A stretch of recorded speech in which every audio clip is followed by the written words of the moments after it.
नमस्कार,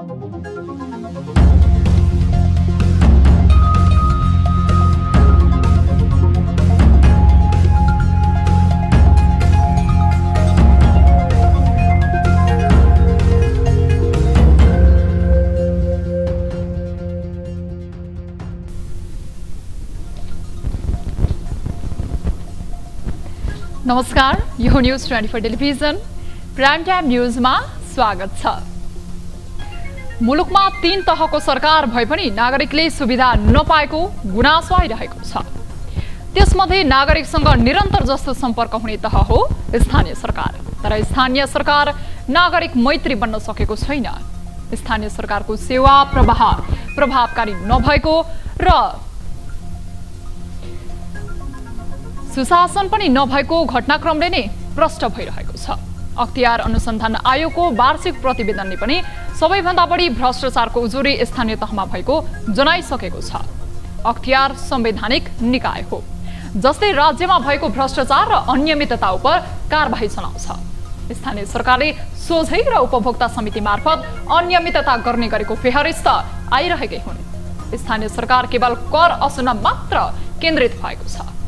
स्थानीय साधन स्रोतको व्यवस्थापन एवं सही परिचालन गर्दै सुशासनको प्रत्याभूति दिनुपर्नेमा स्थानीय सरकार भ्रष्टाचारमा लिप्त हुनु निन्दनीय छ। यता सत्तासीन नेपाली कांग्रेस महाधिवेशनको मुखमा छ।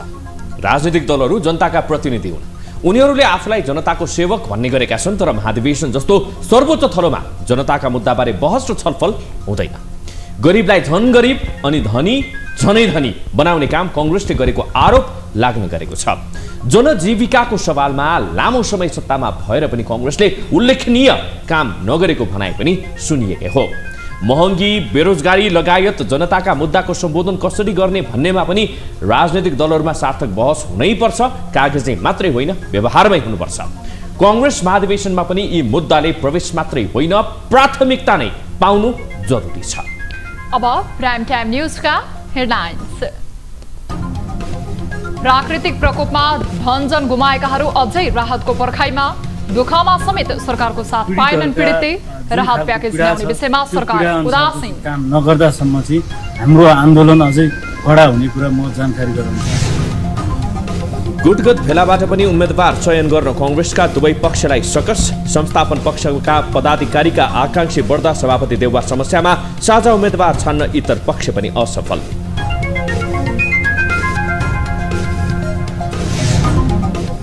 ओमिक्रोन बारे भ्रम फैलिने क्रम जारी रहेकोले सचेत हुन विज्ञको सुझाव।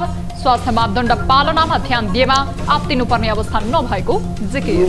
ओमिक्रोन भन्ने जुन भ्यारिएन्ट छ अरूभन्दा अलिक बढी छिटो सर्नेवाला छ।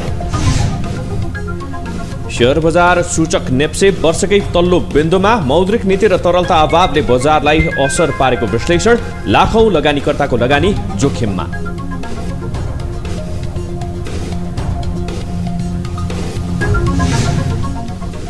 र भारतको तमिलनाडुको कुन्नुर क्षेत्रमा हेलिकप्टर दुर्घटनामा पनि भारतीय सेना प्रमुख बिपिन रावत सहित 13 जनाको मृत्यु।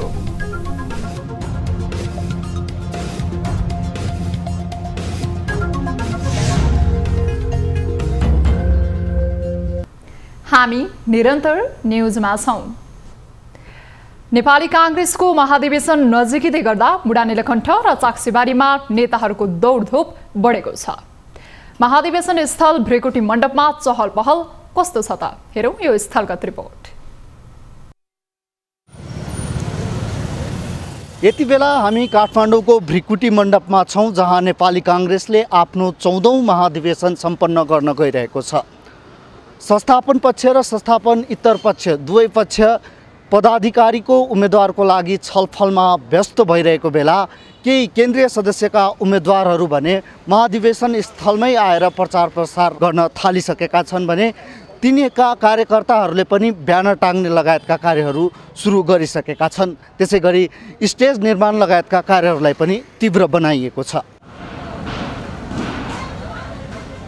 म चाहिँ 2 पटक लगातार पार्टी सभापति रूपन्देही भएको कारणले मलाई विधानले जिल्लामा लड्न दिएन। नेपाली कांग्रेस विधानमा सभापतिलाई चाहिँ बेन्डे लगाएको छ, अरू कसैले लगाएको छैन।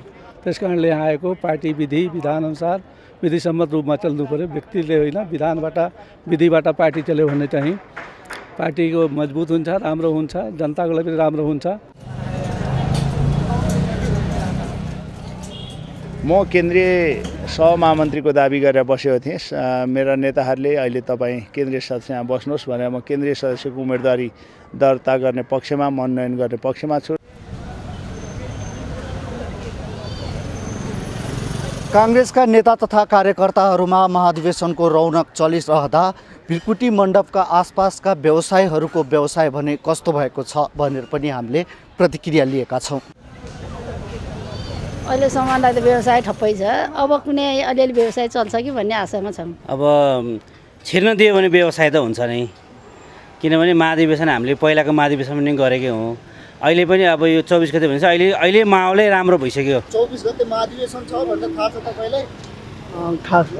अनि त्यो महाधिवेशनले चाहिँ व्यवसाय बढ्ला जस्तो लाग्छ, के लाग्छ? बढ्ला कि मञ्चको अगाडिपट्टि जो एक लेयर छ, त्यसको चाहिँ नि त्यो मञ्चमा हामीले कलाकारहरू, हाम्रो सांस्कृतिक सङ्घका कलाकारहरूलाई चाहिँ नि त्यहाँ सांस्कृतिक कार्यक्रम गर्नको लागि अगाडिको चाहिँ नि त्यो मञ्च हामीले खडा गरेका हौँ। र त्यसपछि सेकेन्ड रो जुन छ त्यसमा चाहिँ हाम्रो पार्टीका शीर्ष नेतृत्व र अन्य पार्टीका नेतृत्व र विदेशी पाहुनालाई त्यसमा चाहिँ हामीले चाहिँ नि राख्नेछौँ। र त्योभन्दा तेस्रो उसमा चाहिँ हामीले नेपाली काङ्ग्रेसका केन्द्रीय सदस्य एवं साथीहरूलाई राख्ने चाहिँ हाम्रो योजना छ। महाधिवेशन नजिकिँदै गर्दा कार्यकर्ताहरूमा नेतृत्व चयनको उत्साह छ भने आसपासका व्यवसायहरूमा व्यवसाय बढ्ने आशा। अब काङ्ग्रेसले कस्तो नेतृत्व पाउँछ र के रणनीति लिन्छ त्यसको लागि भने केही समय पर्खिनुपर्ने हुन्छ। क्यामेरामा कान्छो ढुङ्गौलको साथमा प्रशान्त ठाकुर, काठमाडौँ। राष्ट्रिय प्रजातन्त्र पार्टीले समान विचारधारा भएका पार्टी, संस्था, व्यक्ति, धार्मिक क्षेत्रसँग एकता र सहकार्य गर्न वार्ता समिति गठन गर्ने निर्णय गरेको छ।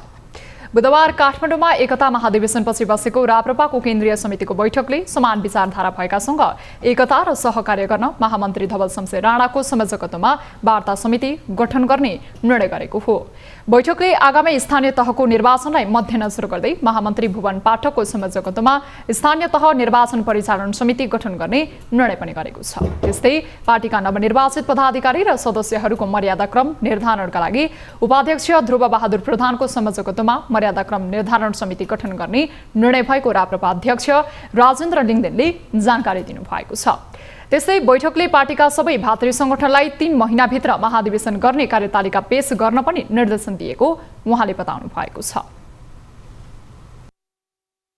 समान विचारधारा भएका व्यक्ति, समूह, संस्था, संगठन, पार्टी र धार्मिक क्षेत्रसँग एकता र सहकार्यका लागि आवश्यक वार्ता एवं संवादका लागि महामन्त्री धवल शमशेर राणाको संयोजकत्वमा एक वार्ता समिति गठन गरिएको छ।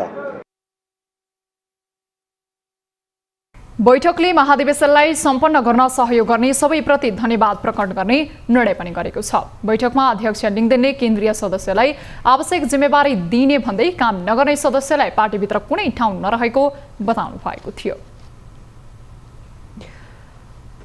ऐतिहासिक रामजानकी विवाह महोत्सव आज जनकपुरधाममा हर्षोल्लासका साथ मनाइएको छ। प्रत्येक वर्ष मङ्सिर शुक्ल पञ्चमीका दिन मर्यादा पुरुषोत्तम भगवान श्रीराम र आदर्श नारी सीताबीच त्रेतायुगमा भएको विवाहको स्मरणमा विवाह पञ्चमी महोत्सव मनाउने गरिन्छ।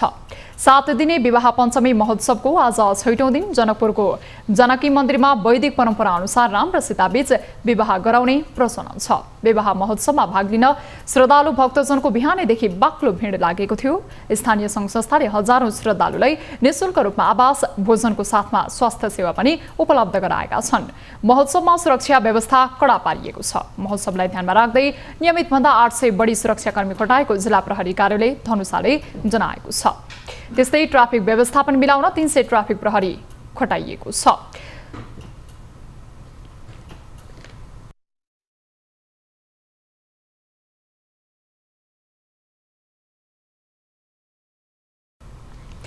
दर्शकवृन्द, यसै विषयमा हामी थप जानकारी लिन्छौँ। जानकारीका लागि यति बेला हाम्रा टिभी जर्नलिस्ट धनुषाबाट विजय शाह हामीसँग प्रत्यक्ष सम्पर्कमा जोडिनु भएको छ।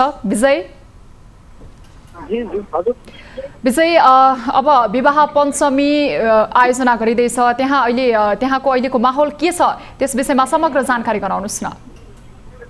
अब आज विवाह पञ्चमीको आज 6औं दिन आजको विशेष कार्यक्रम भने थियो स्वयंवर कार्यक्रम थियो।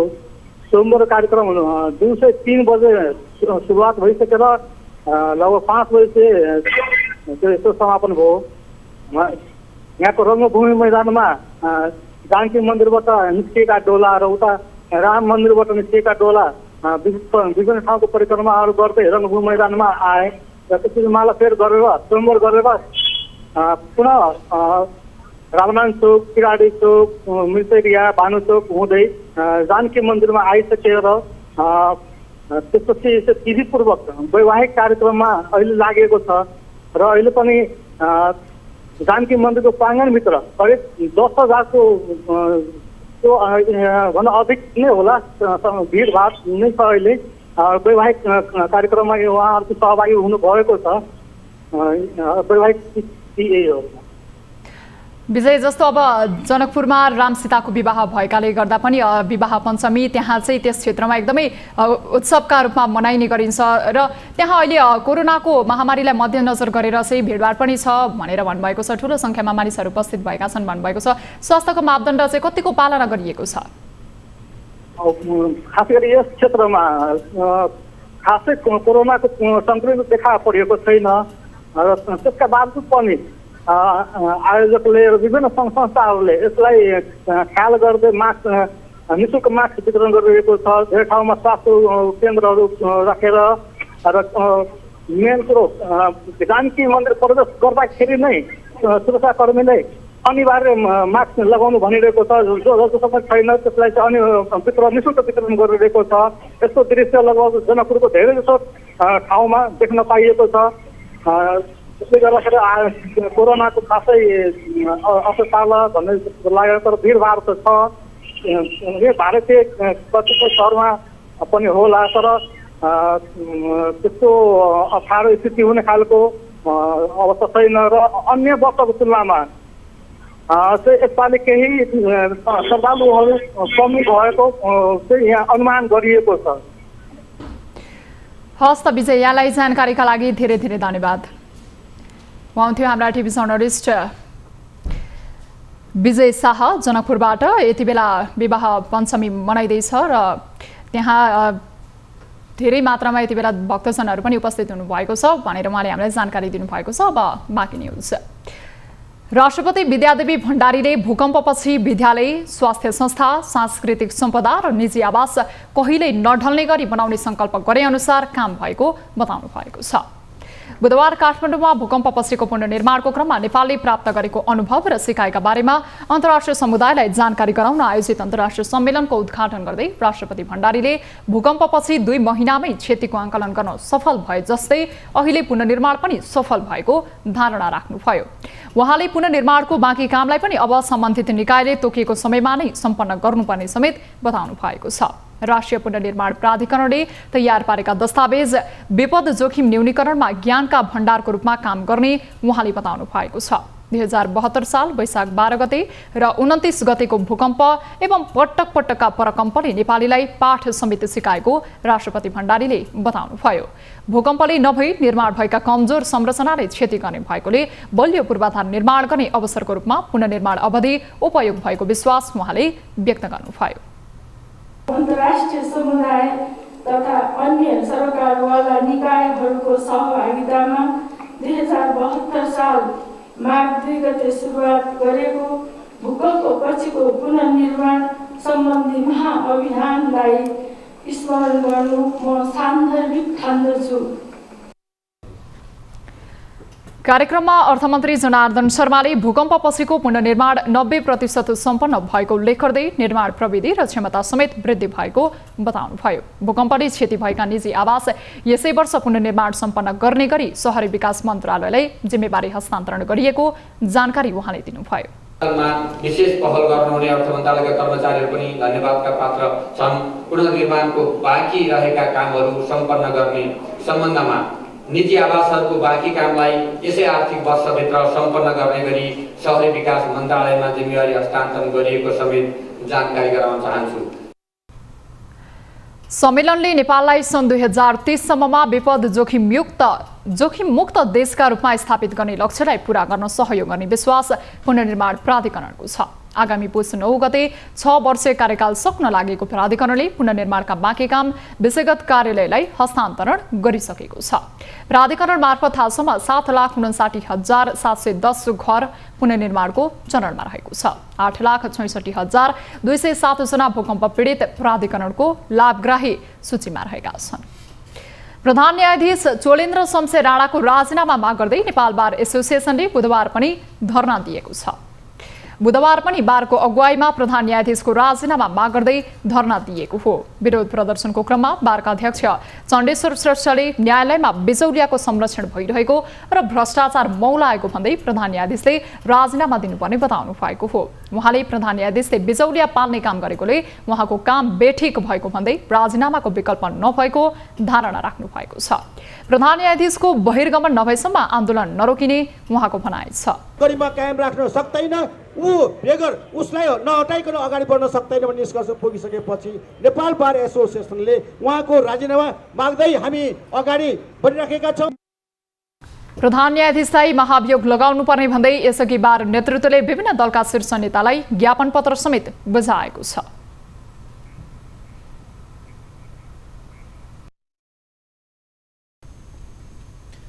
हामी निरन्तर न्यूजमा छौं। यस वर्षको मनसुनमा सामान्यभन्दा बढी वर्षा भयो। सोही कारण नेपालमा यो वर्ष वर्षाका कारण गएको बाढी र पहिरो लगायतका प्राकृतिक विपत्तिमा परि मानवीय सहित ठूलो धनमालको क्षति समेत भएको छ। यस वर्षको असार र कार्तिक महिनामा भएको अधिक वर्षाका कारण अरबौं रुपैयाँ बराबरको क्षति भयो भने करिब 200 बढीले ज्यान समेत गुमाए। घटनास्थलमा प्रधानमन्त्री, सभामुख, केन्द्रीय मन्त्री लगायत प्रदेशका मुख्यमन्त्रीहरू सबै हतार घटनास्थल त पुगे, तर पीडितले हालसम्म राहत पाउन भने सकेका छैनन्। एक रिपोर्ट।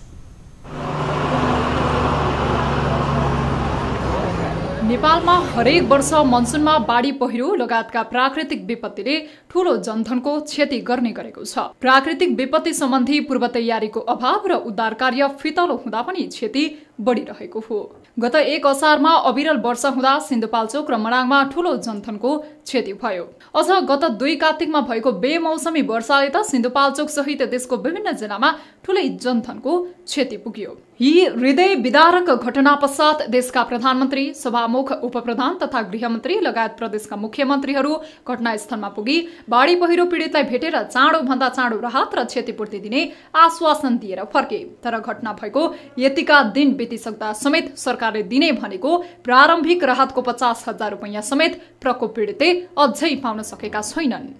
सिन्धुपाल्चोकको पीडा। विध्वंसकारी बाढीले तहस नहस सिन्धुपाल्चोकको हेलम्बु मेलम्ची क्षेत्रका बाढी पीडितहरूले अझै उचित राहत पाउन सकेका छैनन्। बाढीका कारण सो क्षेत्रको हेलम्बु र त्यहाँको उर्वर भूमि क्षणभरमै बगरमा परिणत भयो। बाढीले ताण्डव मचाएको 6 महिना बितिसक्दा पीडितको नाममा संकलन भएको रकम समेत स्थानीय सरकारले दुरुपयोग गरेर पीडितको घाउलाई झन गहिरो बनाएका छन्। तर अब भने पीडितहरूको धैर्यको बाँध टुटेको छ। अब पनि बेलामा आफ्नो मर्का नसुने आन्दोलनमै उत्रिने उनीहरूको तयारी छ। हाम्रो तर्फबाट ज्ञापन पत्र पेश गरेका छौं र सो कुराको 1 हप्ता भित्र हामीलाई सार्वजनिक जानकारी मागेका छौं।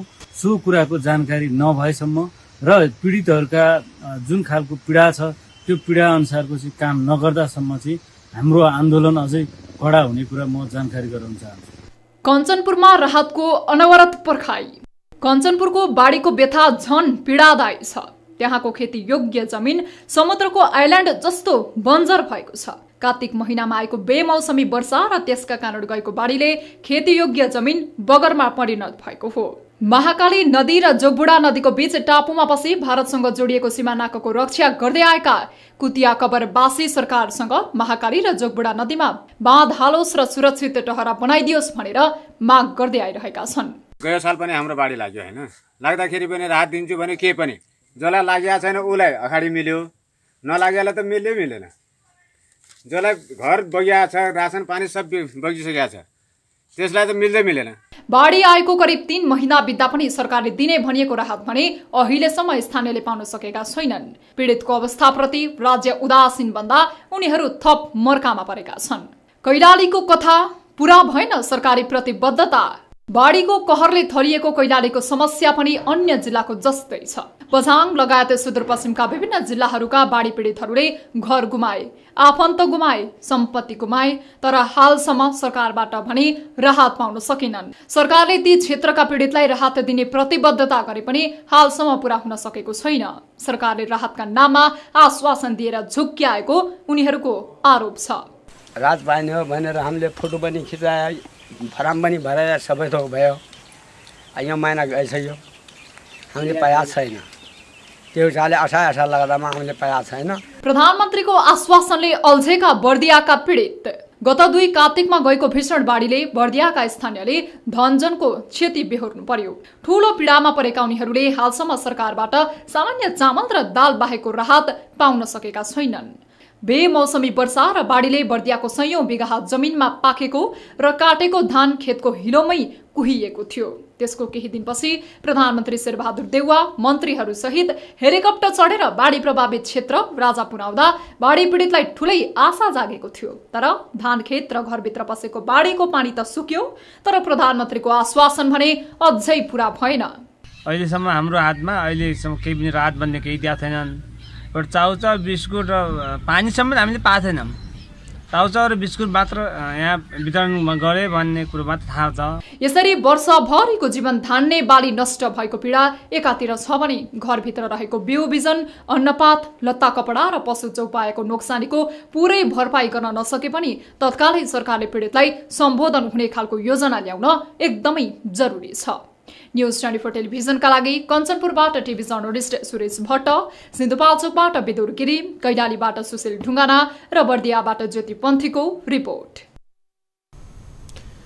अवैध सुनको कारोबार बढेको भन्दै सरकारले त्रिभुवन अन्तर्राष्ट्रिय विमानस्थलमा कडाई गरेको छ। विशेष गरी काँचो सुन ल्याउन पाउने सुविधाको दुरुपयोग गरेको भन्दै एयरपोर्ट भन्सारले कडाई गरेको हो। पछिल्लो 9 दिनमै 79 केजी सुन बरामद भएसँगै कुन मात्रामा सुन तस्करी हुने रहेछ भन्ने तथ्य उजागर भएको छ। यसरी भित्रने अवैध सुनलाई करको दायरामा ल्याउँदा दैनिक करिब 1 करोड रुपैयाँ राजस्व सङ्कलन भइरहेको छ। एक रिपोर्ट। सुन तस्करहरूले वैदेशिक रोजगारीमा रहेका नेपाली र घुम्न गएकाहरूलाई भरिया बनाई अवैध सुन भित्र्याउने गरेको तथ्य नयाँ होइन। यो विषय पटक पटक बाहिर आए पनि विदेशबाट आउनेलाई भन्दै यसमा छुट दिएको थियो। विगतमा व्यक्तिगत रूपमा सुन आउने गरेको भए पनि पछिल्लो समय तस्करहरू हाबी भएकाले सरकारले यसलाई कडिकडाउ गर्ने नीति ल्यायो। यसअघि 50 ग्रामसम्म सुनका गहना ल्याउँदा भन्सार तिर्न नपर्ने नियम फेरेर सुन ल्याएमा भन्सार लाग्ने व्यवस्था सुरु भएको हो। विमानस्थलमा कडाई गर्न साथ सरकारी ढुकुटीमा दैनिक करिब 1 करोड राजस्व थपिन थालेको छ। पछिल्लो 9 दिनमा मात्र 1697 जनाले 79 केजी सुन ल्याएको र उनीहरूसँग 7 करोड उठेको हो। 1526 यात्रुले करिब 71 केजी सुन आफ्नो भन्सार राजस्व तिरेर लगिसकेको अवस्था छ। त्यसबाट नेपाल सरकारलाई करिब 7 करोड राजस्व प्राप्त भइसकेको छ।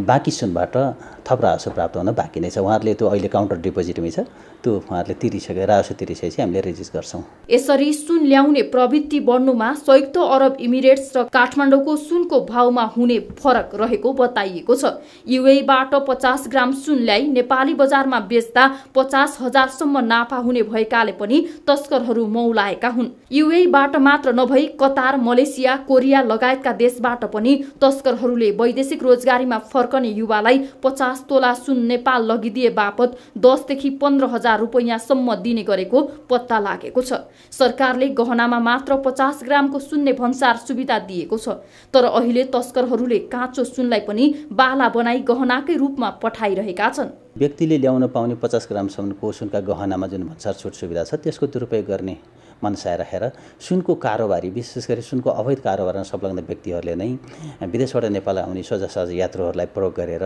50 ग्रामको सुनको गहना जस्तो देखिने गरी, सुनका शुद्ध सुनलाई जस्तो गहनाको रूप जस्तो देखिने गरी पठाउने र उहाँहरूलाई अवैध कारोबारमा संलग्न गराउने, सोझा यात्रुहरूलाई सानो एउटा लोभमा फसाउने प्रवृत्ति देखियो। विदेशमा यात्रा गर्नेको सहजताको लागि सरकारले सुन आयातमा छुट दिने व्यवस्था गरेको हो, तर यसको दुरुपयोग गरेर कर छल्ने प्रवृत्ति मौलाएकाले यसमा कडाई गरेको भन्सार कार्यालयले दाबी गरेको छ। तर यसले आफ्नै लागि सुन ल्याउने यात्रु भने मारमा परिरहेका छन्। क्यामेरामा सुनिल गुरुङका साथ टिभी जर्नलिस्ट समीर जोशीको रिपोर्ट। सरकारले राष्ट्रकवि माधव घिमिरेको योगदानको सम्मान स्वरूप हुलाक टिकट प्रकाशन गरेको छ। बुधबार सिंहदरबारमा सञ्चार तथा सूचना प्रविधि मन्त्री ज्ञानेन्द्र बहादुर कार्कीले राष्ट्रकवि घिमिरेको तस्बिर अङ्कित हुलाक टिकटमा टाँचा लगाई सार्वजनिक गर्नुभएको हो। राष्ट्रकवि डाक्टर माधव प्रसाद घिमिरे जन्म विक्रम सम्वत 1976 असोज 7 उल्लेखित उक्त हुलाक टिकट 10 रुपैयाँको छ। कार्यक्रममा मन्त्री कार्कीले राष्ट्रकवि घिमिरेले आफ्ना रचना नेपाली जनतामा सम्पत्तिका रूपमा छाडेर जानुभएको भन्दै धरती रहुन्जेल उहाँलाई स्मरण गरिने बताउनुभयो। राष्ट्रकवि घिमिरेको सम्मानमा हुलाक टिकट प्रकाशन हुनु राष्ट्रका लागि गौरवको विषय भएको र उहाँ नेपालीको प्रेरणाको स्रोत रहिरहने भनाइराख्नुभयो। नेपाल र नेपाली रहिरहँदा माधव कवि राष्ट्रकवि माधव घिमिरे सदैव पुस्तौं पुस्तासम्म उहाँको संस्मरण रहिरहनेछ र त्यसलाई अझ ताजा स्मरण गर्नका निमित्त हामीले हुलाक टिकट प्रकाशन गरेका छौँ। उक्त हुलाक टिकटको डिजाइन पुमा कला लिम्बुले गर्नुभएको हो। नेपाल पत्रकार महासंघ सिराहाले जिल्ला सरकारी वकिल कार्यालय सिराहामा न्युज 24 कर्मी माथि भएको दुर्व्यवहारमाथि भत्सर्ना गरेको छ। पत्रकार महासंघ सिराहाले बुधबार प्रेस विज्ञप्ति जारी गर्दै न्युज 24 कर्मीमाथि भएको दुर्व्यवहारमाथि भत्सर्ना गरेको हो। महासंघले घटनाप्रति गम्भीर भई सम्बन्धित सरकारवाला नियामक निकायले घटनाको सत्य तथ्य छानबिन गरी दोषी उप कड़ा कार्यवाहीको जोरदार माग गरेको छ। मंगलबार रिपोर्टिङका क्रममा सरकारी वकिल कार्यालय पुग्नुभएका न्युज 24 कर्मी दिलीप साहनीमाथि जिल्ला अधिवक्ता न्यायाधिवक्ता सन्तोष प्रसाद भण्डारीद्वारा दुर्व्यवहार भएको हो। ज्यान मार्ने उद्योगमा मुद्दाका आरोपी मिर्चैया नगरपालिकाका मेयर श्रवण कुमार यादव 30,000 थरौटीमा रिहा भएको थियो, तर उनलाई पक्राउ गर्न पुर्जी समेत दिएको भए पनि प्रहरीले पक्राउ समेत नगरी रिहा गरिएपछि सर्वत्र आलोचना भइरहेको छ। यही विषयमा सूचना सङ्कलन गर्न मंगलबार वकिल कार्यालय पुगेका टिभी जर्नलिस्ट सहनीमाथि दुर्व्यवहार भएको हो। सरकारवालाले यसरी सूचना दिन समेत आनाकानी गर्नु र उल्टै पत्रकारमाथि दुर्व्यवहार गर्नुले थप संशय पैदा भएको बताइएको छ। यति मात्रै नभई सूचना दिन आनाकानी गर्ने जिल्ला न्यायाधिवक्ता भण्डारीले उल्टै टिभी जर्नलिस्ट सहनीलाई थुन्नका लागि प्रहरी समेत बोलाउनु भएको थियो। उहाँले बोलाएको केही बेरमै प्रहरी पनि कार्यालयमा टिभी जर्नलिस्ट सहनीलाई थुन्न तैनाथ भएको थियो, तर उनलाई पक्राउ गर्न पुर्जी समेत दिएको भए पनि प्रहरीले पक्राउ समेत नगरी रिहा गरिएपछि सर्वत्र आलोचना भइरहेको छ। त्यसमाथि सरकारवालाले यसरी सूचना दिन समेत आनाकानी गर्नु र उल्टै पत्रकारमाथि दुर्व्यवहार गर्नुले थप संशय पनि पैदा भइरहेको बताइएको छ। न्युजहरू अझै बाँकी छन्, अहिलेलाई ब्रेक।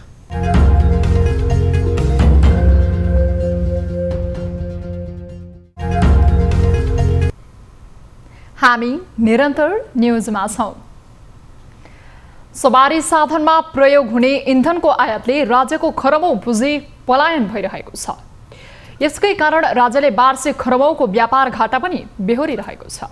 व्यापार घाटा कम र पुँजी पलायनको परम्परा अन्त्यका लागि विद्युतीय सवारी साधनलाई प्रयोगको बहस चल्दै आएको छ। एक रिपोर्ट। आर्थिक वर्ष 2077-78 मा नेपालले 14 खर्ब रुपैयाँको व्यापार घाटा बेहोरेको छ।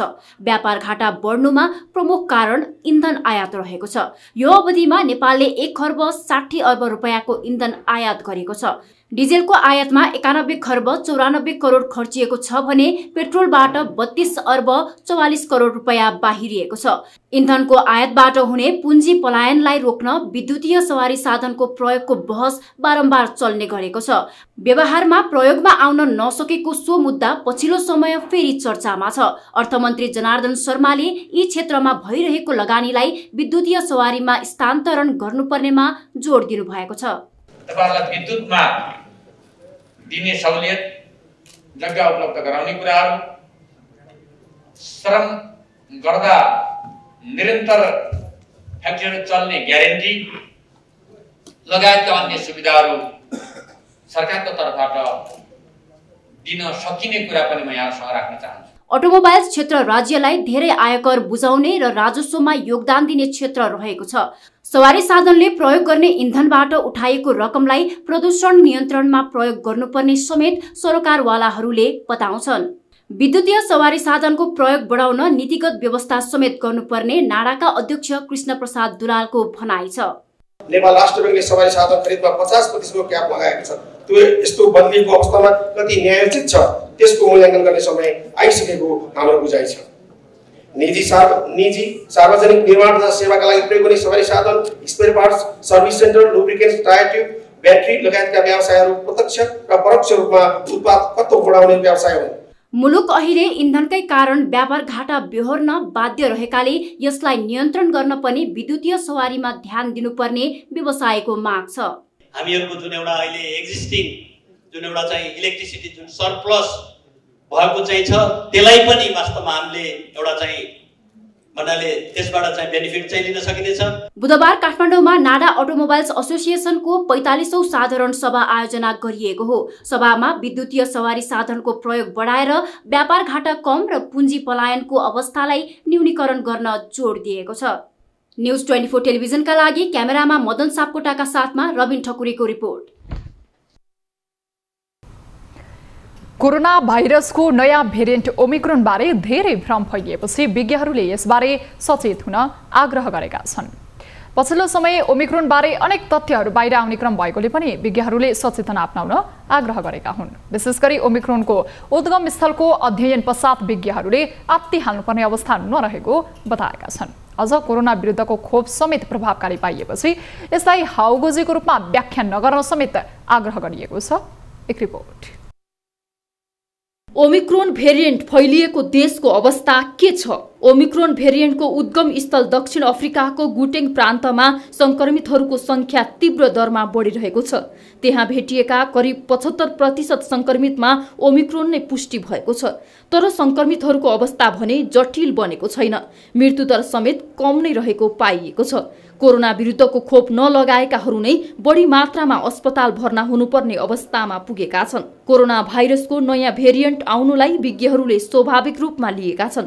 नयाँ भेरिएन्ट देखिँदैमा आत्ती हाल्न नपर्ने उनीहरूको मत छ। अहिलेसम्मको जुन तथ्य के छ भने यो ओमिक्रोन भन्ने जुन भेरिएन्ट छ अरूभन्दा अलिक बढी छिटो सर्नेवाला छ।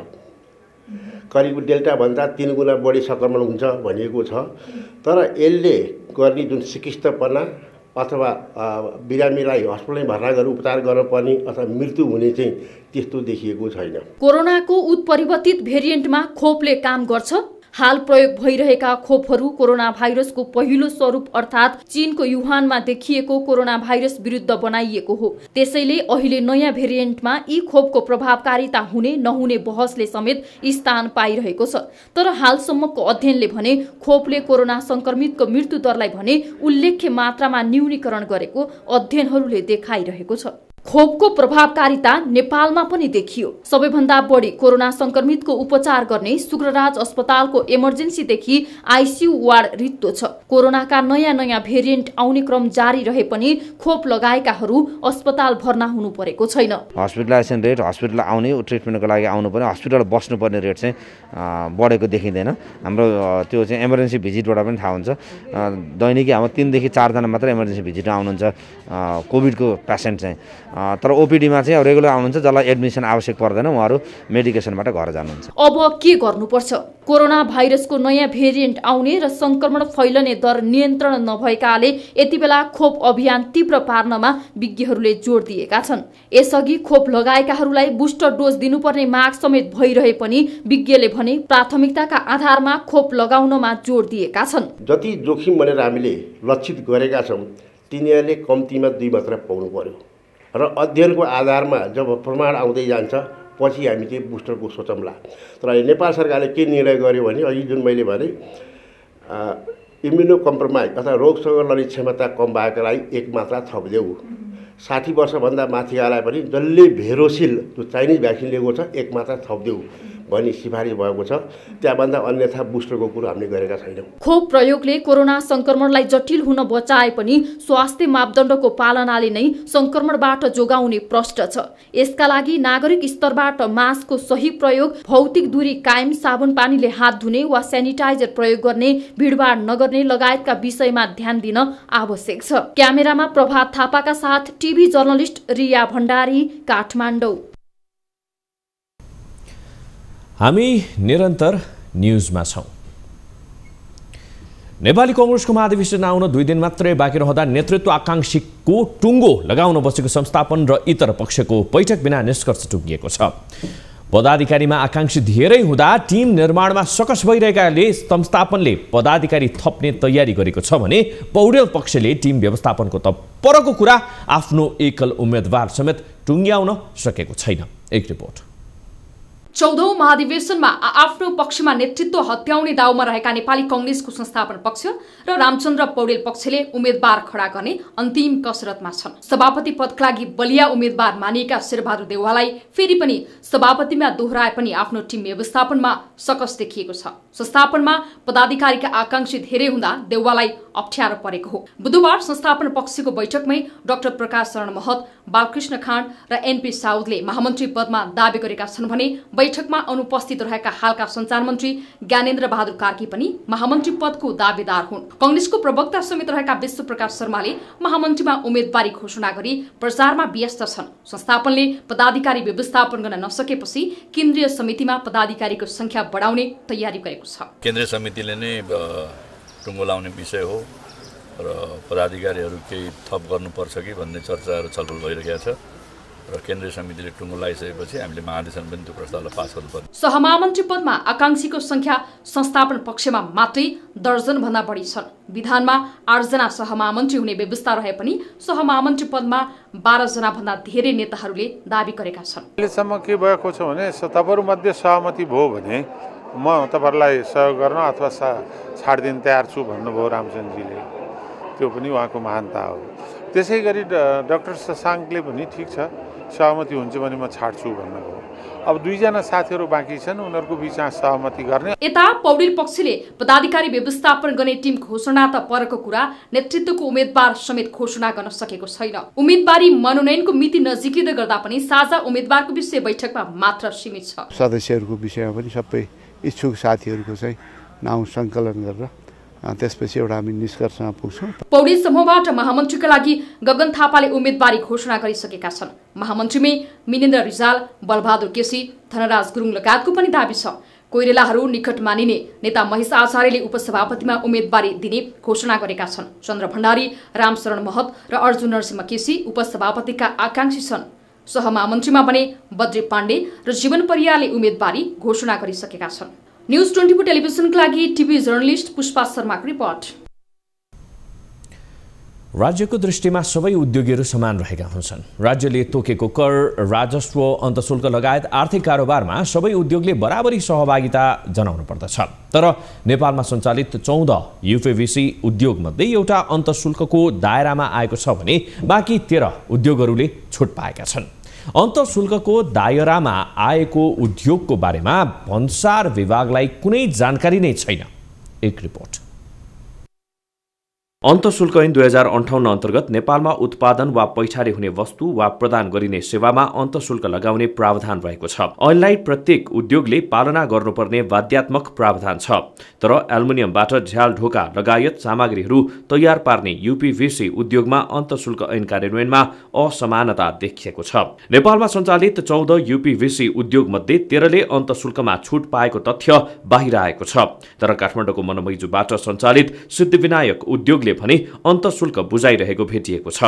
अन्तशुल्क क्षेत्रमा काम गर्ने भन्सार विभाग भने यो विषयमा बेखबर रहेको छ। जाँचपासपछि पनि हाम्रा आन्तरिक परीक्षणका कुराहरू हुन्छन्, अनुसन्धानका कुराहरू हुन्छन्। हामी त्यसबाट चाहिँ यदि कसैको त्यसरी छुटेको छ जानी अथवा गैर जिम्मेवार भएर कुनै कर्मचारीले त्यो खालको विषयवस्तु रहेछ भने हामी अनुसन्धानमूलक गरेर भए पनि छुटेको राजस्व असुल गर्ने र सम्बन्धित कर्मचारीलाई कारबाहीको दायरामा ल्याउने काम चाहिँ भन्सार विभागले गर्दछ। राज्यको दृष्टिमा सबै उद्योगीहरू आर्थिक कारोबारमा समान रहेका हुन्छन्, तर नेपालमा सञ्चालित यूपीभीसी उद्योग मध्ये सिद्धिविनायक उद्योग विभेदमा परेको छ। 2072 सालदेखि एक्लै 5% का दरले अन्तशुल्क बुझाइरहेको छ, तर हालसम्म बाँकीले कुनै पनि अन्तशुल्क बुझाएका छैनन्। राज्यको विभेदका कारण सिद्धिविनायकलाई वार्षिक 90 लाख रुपैयाँको भार परेको छ। उद्योगलाई कसरी बचाउने हेर्नुहोस्, 500 जना स्टाफहरू हुनुहुन्छ, सबै यसमा आश्रित हुन्छ। हामी नेपाली व्यवसाय, नेपाली कामदार, नेपाली अनुसारै हामी अगाडि बढिरहेका छौँ। कसरी उद्योगलाई सस्टेन गर्ने? अब बजारमा हामी जसरी अगाडि बढ्छौँ, सबै आर्थिक मार राज्यले लगाएको सबै आर्थिक मार हामीलाई मात्र पर्ने, यो त अलिकति नियमसङ्गत कुरा भएन। मैले अघि नै पनि यहाँलाई निवेदन गरिसकेँ। हामी मन्त्रीज्यूहरूलाई, हामीले सचिवज्यूहरूलाई धेरै पटक भेट्यौँ, पत्राचार गरिसक्यौँ। देशमा कतिचोटि मन्त्रीज्यूहरू परिवर्तन भइसक्नुभयो, सचिवज्यूहरू परिवर्तन भइसक्नुभयो, तर पनि यो कुरो सुनवाई भएन। करिब 15 करोड रुपैयाँको लागतमा सञ्चालित सिद्धिविनायक उद्योगले 400 को हाराहारीमा रोजगारी प्रदान गरिरहेको छ, तर राज्यको विभेदका कारण हालसम्म उद्योगलाई 6 करोड रुपैयाँको आर्थिक भार परेको छ भने सोही समूहका अन्य उद्योगले भने कुनै आर्थिक दायित्व बेहोर्नु परेको छैन। राज्यले कि सबै उद्योगलाई अन्तशुल्कको दायरामा ल्याउनु पर्दछ भने कि सिद्धिविनायकलाई पनि छुट दिनुपर्ने आवाज उठेको छ। न्यूज 24 टेलिभिजनको लागि बिजनेस ब्युरोको रिपोर्ट। अब बिजनेस न्यूज।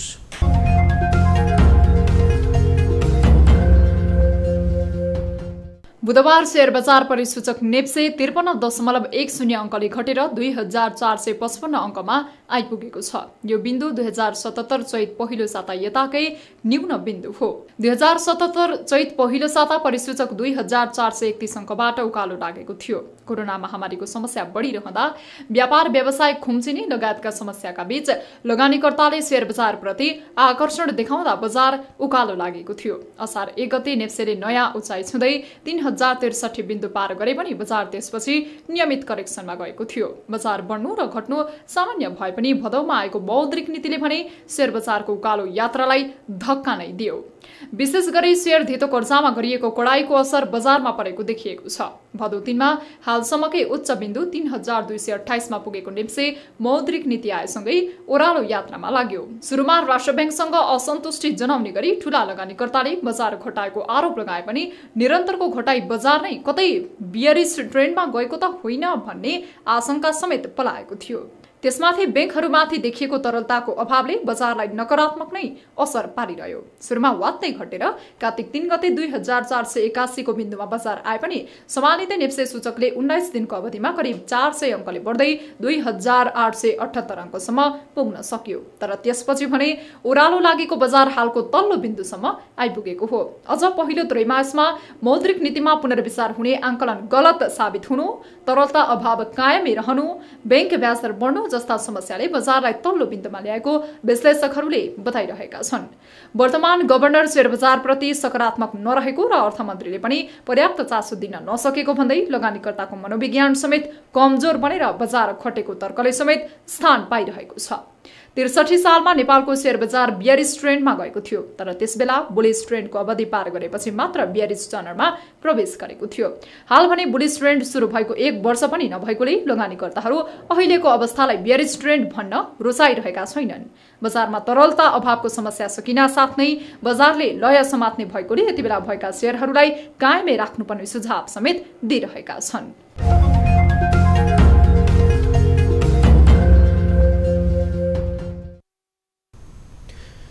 न्यूजहरू अझै बाँकी छन्, अहिलेलाई ब्रेक।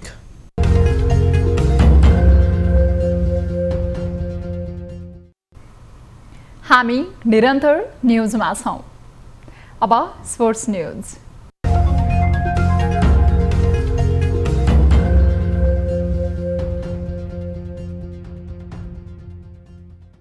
साबिक विजेता मछिन्द्र फुटबल क्लबले जावलाखेल युथ क्लब विरुद्ध जित निकाल्दा दिनको पहिलो खेलमा विभागीय टोली नेपाल पुलिस क्लब र हिमालयन शेर्पाले बराबरी खेल्दै अङ्क बाँडेका छन्। त्रिपुरेश्वर स्थित दशरथ रङशालामा भएको दोस्रो खेलमा मछिन्द्रले जावलाखेल युथ क्लब विरुद्ध 2-0 को सहज जित निकालेको हो भने पहिलो खेलमा नेपाल पुलिस र हिमालयन शेर्पाले 1-1 गोलको बराबरी खेल्दै अङ्क बाँडेका हुन्। शहीद स्मारक ए डिभिजन लिग अन्तर्गतको दोस्रो खेलमा मछिन्द्रका लागि रञ्जित धिमालले 1 गोल गरे भने जावलाखेलका सीमान्त थापाले सुसाइड गोल गरे। राम्रो खेले पनि जावलाखेल खेलमा फर्किन सकेन। जितसँगै मछिन्द्रले 3 खेलमा 7 अङ्क जोडेको छ। जावलाखेलको यो लगातार तेस्रो हार हो। 13औं स्थानको जावलाखेलले अङ्क जोड्न सकेको छैन। यसअघि पहिलो खेलमा पुलिसले पुनरागमनमा 1-1 को बराबरी खेल्दै हिमालयन शेर्पा क्लबसँग अङ्क बाँडेको हो। बलियो मानिएको पुलिस विरुद्ध हिमालयनले पहिलो मिनेटमै अग्रता लिन सफल भएको थियो। पुलिसले भने दोस्रो हाफमा आक्रमक खेल्दै 60औं मिनेटमा बराबरी गोल फर्कायो। खेलको बाँकी समय कुनै गोल नहुँदा दुई टोलीले 1-1 अङ्क बाँडे।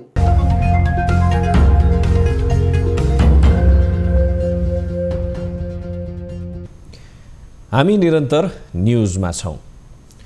अब एउटा रोचक प्रसङ्ग। मानिसहरू सुन्दरता बढाउनका लागि अनेक खालका उपायहरू अपनाउँछन्। यसका लागि सौन्दर्यका सामग्रीमा पनि धेरै खर्च गर्छन्। तर दक्षिण कोरियामा मानिसको अनुहारको सुन्दरता बढाउनका लागि थप्पड हान्ने अनौठो चलन छ। थप्पड हानेर अनुहारको सुन्दरता बढाउने यो विधिलाई थप्पड थेरापी अर्थात् स्ल्याप थेरापी भनिन्छ, जुन दक्षिण कोरियामा निकै लोकप्रिय छ। दक्षिण कोरियाली महिलाले सदियौंदेखि सुन्दरता बढाउन स्ल्याप थेरापीको प्रयोग गर्दै आएका छन्, जस अनुसार महिलाहरू आफ्नो सुन्दरता बढाउनका लागि हरेक दिन आफ्नो गालामा 50 थप्पड हान्ने गर्दछन्।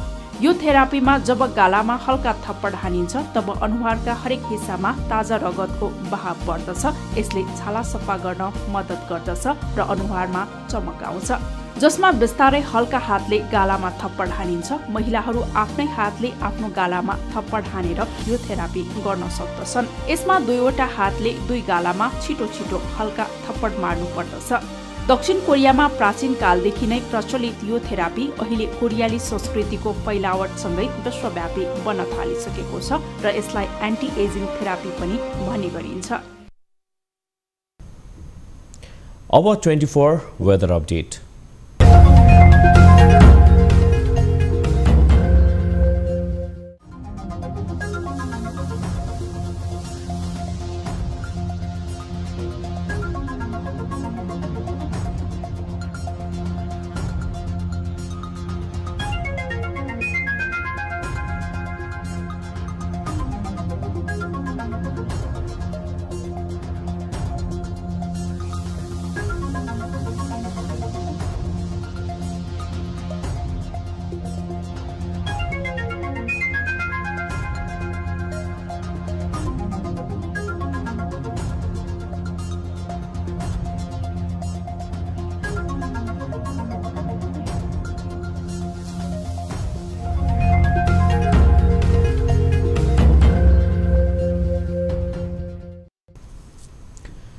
प्राइम टाइम न्यूज सकिनु अघि अहिलेसम्मका हेडलाइन्स पुनः एकपटक। प्राकृतिक प्रकोपमा धनजन गुमाएकाहरू अझै राहतको पर्खाइमा। दुःखमा समेत सरकारको साथ पाएनन् पीडितले। राहत प्याकेज ल्याउने विषयमा सरकार उदासीन। त्यो पीडा अनुसारको चाहिँ काम नगर्दासम्म चाहिँ हाम्रो आन्दोलन अझै कडा हुने कुरा म जानकारी गराउन। गुटगत भेलाबाट पनि उम्मेद्वार चयन गर्न कांग्रेसका दुवै पक्षलाई सकस। संस्थापन पक्षमा पदाधिकारीका आकांक्षी बढ्दा सभापति देउवा समस्यामा। साझा उम्मेद्वार छान्न इतर पक्ष पनि असफल। पदाधिकारीहरू केही थप गर्नुपर्छ कि भन्ने चर्चाहरू छलफल भइरहेका छ। ओमिक्रोन बारे भ्रम फैलिने क्रम जारी रहेकोले सचेत हुन विज्ञको सुझाव। स्वास्थ्य मापदण्ड पालनामा ध्यान दिएमा आत्तिनुपर्ने अवस्था नभएको जिकिर। यो ओमिक्रोन भन्ने जुन भ्यारिएन्ट छ अरूभन्दा अलिक बढी छिटो सर्नेवाला छ। शेयर बजार सूचक नेप्से वर्षकै तल्लो बिन्दुमा। मौद्रिक नीति र तरलता अभावले बजारलाई असर पारेको विश्लेषण। लाखौं लगानीकर्ताको लगानी जोखिममा।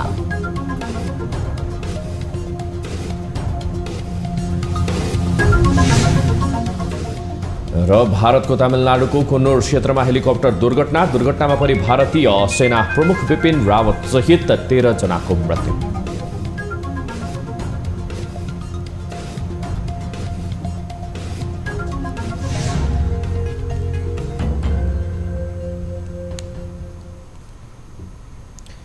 प्राइम टाइम न्यूज अहिलेलाई यति नै। जाँदा जाँदै ताली र गालीका लागि हामीले सोधेको प्रश्न। पछिल्लो समय हरियो तरकारीको भाव अचाक्ली बढ्दा उपभोक्ता मारमा परिरहेका छन्। तरकारी सस्तो हुनुपर्ने समयमा समेत भाव नियन्त्रण नहुनुलाई स्वाभाविक हो भन्नेले तालीमा र होइन सरकारको व्यवस्थाले भाव आकाशीय हो भन्नेले गालीमा भोट गर्नुहोला। हाम्रो पात्रको एपमा गएर ताली र गालीका लागि भोट गर्न सक्नुहुनेछ।